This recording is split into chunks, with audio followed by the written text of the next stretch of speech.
ఓం నమ శివాయ. అందరికీ నమస్కారం అండి. 2025వ సంవత్సరంలో ఏప్రిల్ నెలలో మనకి 1వ తేదీ నుంచి 30వ తేదీ లోపల గృహప్రవేశం కానివ్వండి, అలానే వివాహానికి అన్ని శుభకార్యాలకు ఏ ఏ రోజులు అనుకూలంగా ఉన్నాయో తెలియజేస్తున్నానండి. ఈ వీడియోలోని విషయాలను నేను పంచాంగాలను అనుసరించి మీ అందరికీ తెలియజేస్తున్నాను కాబట్టి ఎవరు కూడా స్కిప్ చేయకుండా చివరి వరకు చూడండి. వీడియోలోకి వెళ్లే ముందుగా మీకు ఎవరికైనా సరే డెలివరీ డేట్స్ కావాలి అంటే నాకు కామెంట్ చేయండి. ప్రతి ఒక్కరికి నేను పంచాంగంలో ఉన్నటువంటి టైమింగ్స్ అన్నీ కూడా మీకు క్లియర్గా తెలియజేస్తాను.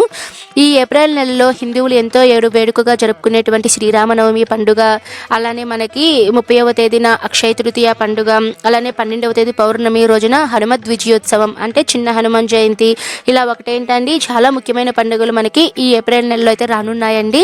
అవి ఎప్పుడు రానున్నాయో కూడా క్లియర్గా నేను తెలియజేస్తానండి. ఇప్పుడైతే ఆలస్యం చేయకుండా మనకి 1వ తేదీ నుంచి 30వ తేదీ లోపల ఎలా ఉందో తెలుసుకుందాము. ముందుగా అయితే ఏప్రిల్ 1వ తేదీన మంగళవారం చైత్రమాసం శుక్ల తదియా తేదీ భరణి నక్షత్రం అండి. ఈ రోజు ప్రత్యేకత లక్ష్మీ సౌభాగ్య వ్రతం అండి. అలానే ఈ రోజు మరొక ప్రత్యేకత రంజాన్ పండుగ. ఈ రోజు ఓన్లీ డెలివరీ ఆపరేషన్లకు మాత్రమే మంచిగా ఉందండి. వివాహాలు గృహప్రవేశాలు అయితే ఈ రోజైతే ముహూర్తాలు అయితే లేవు. తర్వాత ఏప్రిల్ 2వ తేదీన బుధవారం చవితి తిథి పంచమి తిథి కృతికా నక్షత్రం అండి. ఈ రోజు మనకి పంచమి తిథి చాలా మంచి రోజు అండి. ఈ రోజు మనం వ్యవసాయ పనులు ఎక్కువగా ఎవరైనా స్టార్ట్ చేయాలనుకున్న వాళ్ళకి ఈరోజు చాలా అనుకూలంగా ఉంది. అలానే ఈ రోజున వివాహానికి గృహప్రవేశానికి కూడా మనకి ముహూర్తాలు అయితే ఉన్నాయండి. తర్వాత 3వ తేదీన గురువారం షష్ఠీ తిథి రోహిణి నక్షత్రం. ఈ రోజైతే మనకి వివాహానికి గృహప్రవేశానికి అన్నప్రాసన, సీమంతం, నామకరణం, చిన్నపిల్లలను ఉయ్యాలలో వేయటం, భూ రిజిస్ట్రేషన్ పనులు, అలానే వ్యాపార ప్రారంభం, వాహన ప్రారంభం, ఏదైనా సరే మీరు కొత్త ఉద్యోగాల్లో చేరాలి అనుకుంటే చేరడం. ఈ వీడియోలో నేను చెప్పేటువంటి ముహూర్తాలు అనేటివి అందరికీ ఒకలా ఉండవండి. వారి జాతకాన్ని బట్టి, జన్మ నక్షత్రాన్ని బట్టి రోజులు అనేటివి టైమింగ్స్ అనేటివి మారుతూ ఉంటాయండి. బట్ ఓవరాల్గా అయితే ఈ ఏప్రిల్ నెలలో మనకి ఏ రోజులలో అయితే ముహూర్తాలకి అనుకూలంగా ఉందో వాటి వివరాలు మాత్రమే నేను తెలియజేస్తున్నాను. తర్వాత ఏప్రిల్ 4వ తేదీ శుక్రవారం సప్తమి తేదీ మృగశిర నక్షత్రం అండి. ఈ రోజు కూడా మనకి వివాహానికి గృహప్రవేశానికి అన్నప్రాసనకి అన్ని శుభకార్యాలకు చేసుకోవడానికి ఈ 4వ తేదీ అయితే చాలా అనుకూలంగా ఉందండి. తర్వాత ఏప్రిల్ 5వ తేదీన శనివారం అష్టమి తేదీ ఆద్రా నక్షత్రం అండి. ఈ ఆద్రా నక్షత్రంలో మనకి గృహప్రవేశానికి ముహూర్తాలు అయితే కొన్ని ఉన్నాయి అని పంచాంగంలో తెలియజేశారండి. పెళ్లికైతే వివాహం అయితే లేదండి. మిగతా ఏదైనా సరే మీరు సాధారణమైన పనులు ఏదైనా చిన్న పనులు చేసుకోవడానికైతే ఈ రోజైతే అనుకూలంగా ఉంది. తర్వాత ఏప్రిల్ 6వ తేదీన ఆదివారం నవమి తిథి పునర్వసు నక్షత్రం అండి. ఈ రోజు చాలా విశేషం అండి. ఏంటంటే ఈ రోజున శ్రీ సీతారాముల స్వామి వారి కళ్యాణం అండి. శ్రీరామనవమి శ్రీరాముడి జన్మదినంగా, అలానే సీతారాముల వారి వివాహంగా ఈ రోజైతే హిందూ ప్రజలంతా కూడా వేడుకగా జరుపుకుంటారు. ఈ రోజున మనకి గృహప్రవేశానికి, గృహారంభానికి, ఉపనయనం, అక్షరాభ్యాసం, తలనీలాలు ఇవ్వడం వాటికి మాత్రమే ఈ రోజైతే అనుకూలంగా ఉందండి. పెళ్లికైతే ఈ రోజైతే మనకి వివాహానికి ముహూర్తాలు అనేటివి ఎక్కువగా లేవండి. తర్వాత 7వ తేదీ సోమవారం రోజు దశమి తిథి పుష్యమి నక్షత్రం అండి. ఈ రోజైతే మనకి వివాహానికి ముహూర్తాలు అయితే లేవండి. గృహప్రవేశానికి, అన్నప్రాసన, సీమంతం వీటన్నిటికీ కూడా మనకి ఈ 7వ తేదీ అయితే ముహూర్తాలు అయితే చాలా ఉన్నాయండి. తర్వాత 8వ తేదీన మంగళవారం ఏకాదశి తేదీ ఆశ్లేష నక్షత్రం అండి. ఈ రోజున ఓన్లీ డెలివరీ ఆపరేషన్లకు మాత్రమే ఈ రోజైతే మనకి అనుకూలంగా ఉంది. మిగతా ఏదైనా సరే పనులకి అంత అనుకూలంగా అయితే ఈ రోజైతే అంత బాగాలేదండి. తర్వాత 9వ తేదీ బుధవారం ద్వాదశి తేదీ మఖ నక్షత్రం అండి. ఈ రోజున మనకి వివాహానికి, గృహప్రవేశానికి, అలానే అన్ని శుభకార్యాలు అన్నప్రాసన, సీమంతం, చిన్నపిల్లలను ఉయ్యాలలో వేయటం, నామకరణం, ఉద్యోగాలలో చేరడం, వాహన ప్రారంభం, వ్యాపార ప్రారంభం, భూ రిజిస్ట్రేషన్ పనులు, అక్షరాభ్యాసానికి, అద్దె ఇల్లు మారటానికి అన్నిటికీ కూడా ఈ 9వ తేదీ అయితే చాలా అనుకూలంగా ఉందండి. తర్వాత 10వ తేదీన త్రయోదశి తేదీ పుబ్బా నక్షత్రం గురువారం అండి. ఈ రోజు అనంగ త్రయోదశి అండి, మహావీర్ జయంతి. ఈ రోజు కూడా మంచి రోజేనండి. ఈ రోజు కూడా మనకి వివాహానికి, గృహప్రవేశానికి, అన్ని శుభకార్యాలకైతే మనకి ఈ రోజు చాలా అనుకూలంగా ఉంది. తర్వాత 11వ తేదీ శుక్రవారం చతుర్దశి తేదీ ఉత్తరా నక్షత్రం అండి. ఈ రోజు కూడా మంచి రోజేనండి. ఈ రోజు కూడా మనకి వివాహానికి, గృహప్రవేశానికి, అన్ని శుభకార్యాలకైతే మనకి ఈ రోజు చాలా బాగుందండి. ఈ రోజు ప్రత్యేకంగా చెవులు కుట్టించడం, చిన్నపిల్లలు ఎవరికైనా సరే చెవులు కుట్టించడానికి ఈ 11వ తేదీ అయితే ముహూర్తాలు అయితే ఉన్నాయండి. ఓవరాల్గా మనకి 9వ తేదీ, 10వ తేదీ, 11వ తేదీ ఈ 3 రోజులైతే మనకి వివాహాలకి, గృహప్రవేశాలకి, అన్నిటి శుభకార్యాలకు అనుకూలంగా ఉందండి. తర్వాత 12వ తేదీ శనివారం పౌర్ణమి తిథి హస్త నక్షత్రం అండి. ఈ రోజు కూడా చాలా మంచి రోజు అండి. ఈ రోజు విశేషత ఏంటంటే హనుమత్ విజయోత్సవం అండి. మన పురాణాల ప్రకారం ఈ రోజున చిన్న హనుమాన్ జయంతిగా అయితే మనం అందరం జరుపుకుంటాము. ఈ రోజు కూడా మనకి వివాహానికి గృహప్రవేశానికి అన్నిటికీ మనకి ముహూర్తాలు అయితే ఉన్నాయండి. తర్వాత ఆదివారం 13వ తేదీ చైత్రమాసం బహుళ పాడ్యమి తిథి చిత్తా నక్షత్రం అండి. ఈ రోజు అంత మంచి రోజు అయితే కాదండి. ఏదైనా చిన్న చిన్న పనులు చేసుకోవడానికి మాత్రమే అనుకూలంగా ఉంది. సాధారణంగా పాడ్యమి రోజు అంతగా ఎక్కువగా శుభకార్యాలు అనేటివి జరపరండి. కాబట్టి ఈ రోజున మీరు ఎటువంటి పనులు చేయకుండా ఉండడమే మంచిది. తర్వాత ఏప్రిల్ 14వ తేదీ పాడ్యమి తిథి సోమవారం స్వాతి నక్షత్రం అండి. ఈ రోజు మనకి పాడ్యమి తిథి ఈ రోజు కూడా ఉంటుందండి. కానీ మనకి ఈ రోజున స్వాతి నక్షత్రం ఉందండి. ఈ స్వాతి నక్షత్రంలో మనకి గృహప్రవేశానికి ముహూర్తాలు అయితే ఉన్నాయండి. వివాహానికి అయితే మనకి ఈ రోజునైతే ముహూర్తం అయితే లేదు. ఈ రోజు ప్రత్యేకత ఏంటంటే మనకి డాక్టర్ అంబేద్కర్ గారి జన్మదినం అండి ఈ రోజున. తర్వాత ఏప్రిల్ 15వ తేదీ మంగళవారం విద్యా తిథి విశాఖ నక్షత్రం. ఈ రోజు మంచి రోజేనండి. ఈ రోజు మనకి వివాహానికి గృహప్రవేశానికి అన్ని శుభకార్యాలకి ఈ రోజు అయితే మనకి చాలా అనుకూలంగా ఉందండి. తర్వాత ఏప్రిల్ 16వ తేదీ బుధవారం తదియా తిథి అనురాధ నక్షత్రం అండి. ఈ రోజు ప్రత్యేకత మనకి సంకటహార చతుర్థి వ్రతం అండి. ఎందుకంటే మనకి ఉదయం 10 గంటల వరకు 10:46 వరకు మనకి తదియా తిథి ఉంటుంది. తదుపరి మనకి చవితి తిథి ప్రారంభమవుతుంది. కాబట్టి మనకి చవితి తిథి రాత్రి చంద్రోదయ టైంలో ఎప్పుడైతే ఉంటుందో అప్పుడు మనం సంకటహార చతుర్థి వ్రతం జరుపుకుంటాము.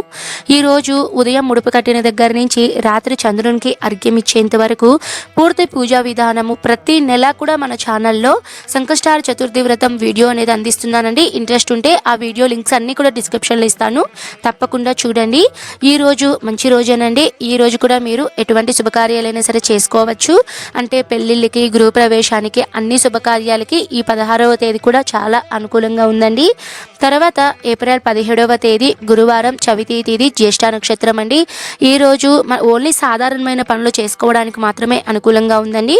ఎవరైనా చిన్నపిల్లలకు మనము చెవులు కుట్టించడము అలాంటి కార్యక్రమాలు చేసుకోవడము, నూతన వ్యాపార ప్రారంభం, ఏదైనా కొత్తగా వస్తువులు కొనుక్కోవాలి అంటే ఈ చవితి రోజు అయితే కొనుక్కోవచ్చండి. కానీ వివాహానికి పెళ్లికైతే ఈ రోజైతే ముహూర్తాలు అయితే లేవు.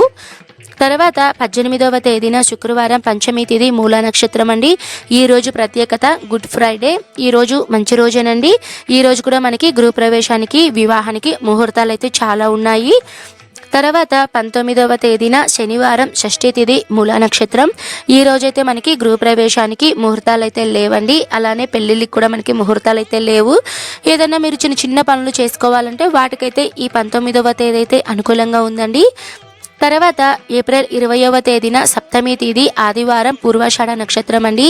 ఈ రోజు ప్రత్యేకత ఏంటంటే భాను సప్తమి అలానే ఈస్టర్ సండే.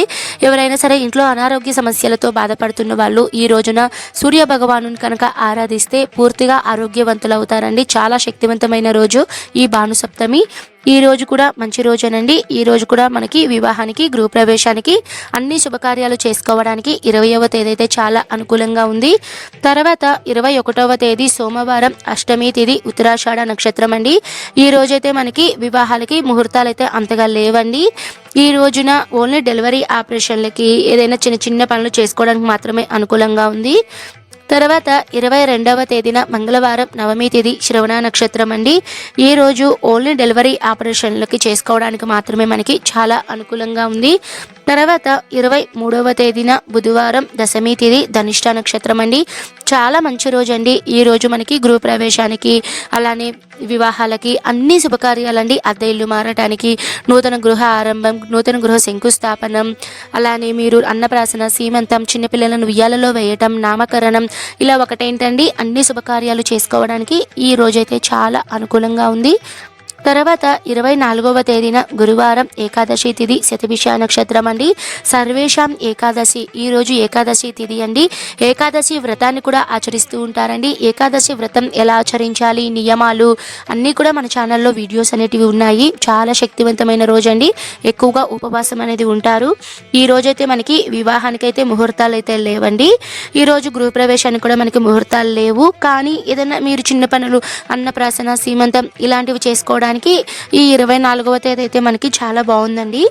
తర్వాత 25వ తేదీన ద్వాదశి తేదీ పూర్వభద్ర నక్షత్రం, ఉత్తరాభద్ర నక్షత్రం 2 నక్షత్రాల కలయిక అండి. ఈ రోజు కూడా చాలా మంచి రోజు అండి. మీరు ఏదైనా సరే చిన్న ప్రోగ్రామ్స్ ఏదైనా శుభకార్యాలు చేసుకోవడానికి 25వ తేదీ అయితే బాగుందండి. కానీ ఈ 25వ తేదీనైతే మనకి వివాహానికి కానీ గృహప్రవేశానికి కానీ ముహూర్తాలు అయితే లేవండి. తర్వాత 26వ తేదీన శనివారం త్రయోదశి తిథి, చతుర్దశి తిథి 2 తిథుల కలయిక అండి. ఈ రోజు ప్రత్యేకత ఏంటంటే మనకి మాస శివరాత్రి, శని త్రయోదశి. ఈ రోజున మనం ఓన్లీ దైవ ఆరాధన చేసుకోవడానికి చాలా అనుకూలంగా ఉందండి. ముఖ్యంగా శివయ్యకు మనం అభిషేకం చేస్తే ప్రదోష సమయంలో కానీ మనం ఈ రోజున అభిషేకం చేస్తే చాలా మంచిదండి. తర్వాత ఏప్రిల్ 27వ తేదీన ఆదివారం అమావాస్య, అశ్విని నక్షత్రం అండి. ఈ రోజు ప్రత్యేకత ఏంటంటే మనకి అమావాస్య తిథి ఉంది కాబట్టి ఈ రోజున ఎక్కువగా ఇంటికి దిష్టి తీయడము, ఇంట్లో ఏదైనా నెగిటివ్ ఎనర్జీ పరిహారాలు అనేటివి చేయడము, ముఖ్యంగా లక్ష్మీదేవికి అమావాస్య రోజున కనుక పూజ చేస్తే చాలా విశేషం అండి. కాబట్టి ఎవరైనా సరే లక్ష్మీదేవి ధన ఆకర్షణ కోసం ధనధాన్యాలు వృద్ధి చెందాలి అంటే తప్పకుండా అమావాస్య రోజున లక్ష్మీ అమ్మవారిని పూజిస్తే చాలా మంచిదండి. ఈరోజు చిన్నపిల్లలకి దిష్టి అనేటివి చేస్తూ ఉంటారు. ఎర్ర నీళ్ళు తీయడము, గుమ్మడికాయ హారం, కలబంద పరిహారం, టెంకాయ అనేటివి ఏదన్నా మనం చిన్న పరిహారాలు అంటూ చేసుకోవచ్చండి. అమావాస్య పరిహారాల గురించి మన ఛానల్లో ఒక ప్లేలిస్ట్ అయితే ఉందండి. అమావాస్య పరిహారాలు అనేది నేమ్ అయితే పెట్టున్నాను. అందులో అన్ని పరిహారాల వీడియోస్ అనేటివి సేవ్ చేసుకున్నాను. మీకు ఎవరికైనా ఇంట్రెస్ట్ ఉంటే తప్పకుండా చూడండి. ఈ రోజుతో మనకి చైత్రమాసం అనేది పూర్తవుతుందండి. తర్వాత రోజు 28వ తేదీన సోమవారం వైశాఖ మాసం అనేది ఈ రోజు నుంచి ప్రారంభమవుతుందండి. పాడ్యమి 8వ తేదీ సోమవారం వైశాఖ మాసం అనేది ఈ రోజు నుంచి ప్రారంభమవుతుందండి. ఈ రోజు తిథి వచ్చేసి మనకి పాడ్యమి తిథి అనేది ఉంటుంది. ఈ పాడ్యమి తిథి ఎప్పుడు కూడా మనకి అమావాస్య తర్వాత వచ్చేటువంటి పాడ్యమి ఎప్పుడు కూడా మంచి రోజు అయితే కాదండి. ఈ రోజున ప్రయాణాలు అనేటివి జరపరు, అలానే ఈ రోజు ఎటువంటి శుభకార్యాలు అంటే జరపరండి. కానీ పౌర్ణమి తర్వాత వస్తుంది కదండి, ఆ పౌర్ణమి రోజున మనకి కొన్ని ముహూర్తాలు అనేటివి ఉంటాయండి. కానీ ఎప్పుడు కూడా అమావాస్య తర్వాత వచ్చే పాడ్యమి అంత మంచిదైతే కాదండి. తర్వాత ఏప్రిల్ 29వ తేదీ విద్యా తిథి మంగళవారం, కృత్తికా నక్షత్రం అండి. ఈ రోజున మనకి వివాహాలకి గృహప్రవేశాలకి ముహూర్తాలు అయితే ఉన్నాయండి. కానీ అందరికీ లేవండి. వారి వారి జన్మ నక్షత్రాన్ని బట్టి, టైమింగ్స్ని బట్టి, జాతకాన్ని బట్టి కొంతమందికి ఈ రోజున వివాహానికి గృహప్రవేశానికి ముహూర్తాలు అయితే ఉన్నాయండి. చిన్న శుభకార్యాలు కూడా మీరు ఈ రోజైతే చేసుకోవచ్చండి. తర్వాత ఏప్రిల్ 30వ తేదీ తదియా తిథి, రోహిణీ నక్షత్రం అండి. ఈ రోజు ప్రత్యేకత ఏంటంటే అక్షయ తృతీయ పండుగ, అలానే మరొక ప్రత్యేకత పరశురామ జయంతి, బసవ జయంతి, సింహాచలంలో అప్పన్న స్వామివారి చందనోత్సవం అండి. సంవత్సరానికి ఒకసారి జరిగేటువంటి చందనోత్సవం అండి. ఈ రోజున అప్పన్న స్వామి యొక్క నిజరూప దర్శనం అనేది ఈ రోజున జరుగుతుంది. చాలా శక్తివంతమైన రోజు అండి. కుబేరుడు ఈ రోజున లక్ష్మీదేవిని పూజించడం వలన అపర కుబేరుడు అయ్యాడు, ఐశ్వర్యవంతుడు అయ్యాడు అని మన పురాణాల్లో ఉంది. ఈ రోజున లక్ష్మీదేవికి అయితే పూజించాలి అని మన శాస్త్రం అయితే చెప్తుందండి. లక్ష్మీ కుబేరుల్ని ఎక్కువగా పూజిస్తారు.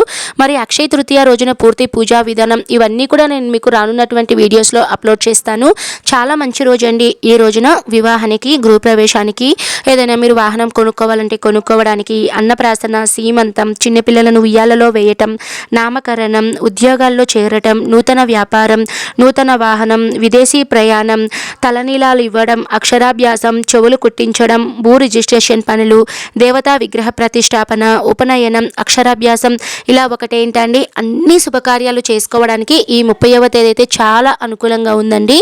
ఇదండి ఓవరాల్గా మనకి ఈ ఏప్రిల్ నెలలో 1వ తేదీ నుంచి 30వ తేదీ లోపల మనకి వివాహానికి కానీ గృహప్రవేశం కానివ్వండి అన్ని శుభకార్యాలకి మంచి రోజులు ఏమిటో నేను ఈ వీడియో కోసం అయితే 2-3 పంచాంగాలను అయితే నేను అనుసరించి మీకు క్లియర్ ఇన్ఫర్మేషన్ అనేది ఇస్తున్నానండి. మీకు ఎటువంటి డౌట్ ఉన్నా సరే మీరు కామెంట్ చేయండి, ప్రతి ఒక్కరికి రిప్లై అనేది ఇస్తాను. దానికన్నా ముందుగా మీరు వీడియోని మొత్తం చూడండి, ఎందుకంటే నేను చాలా ముఖ్యమైన పాయింట్స్ అనేటివి నేను వీడియోలో చెప్తూ ఉంటానండి. అవి కనుక మిస్ అయితే మీకు వీడియో అనేది అర్థం కాదు. కాబట్టి వీడియోని మొత్తం చూడండి. ఈ వీడియో కనుక నచ్చితే తప్పకుండా లైక్ చేయండి, మరో నలుగురికి షేర్ చేయండి.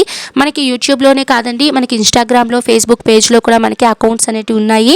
శివసుప్రియ వ్లాగ్స్ ఇది వచ్చేసి మన ఐడి పేరండి. అక్కడ కూడా మనం డివోషనల్ వీడియోస్, డివోషనల్ ఇన్ఫర్మేషన్ అనేది ఇస్తూ ఉన్నాను. మీరు కూడా నాకు అక్కడ సపోర్ట్ అనేది తప్పకుండా ఇస్తారు అని ఆశిస్తున్నాను. అక్కడ కూడా నన్ను ఫాలో చేయండి, సపోర్ట్ చేయండి. ఓకే అండి, నేను మరో మంచి వీడియోతో మీ ముందైతే ఉంటాను. సర్వే జన సుఖినో భవంతు, స్వస్తి.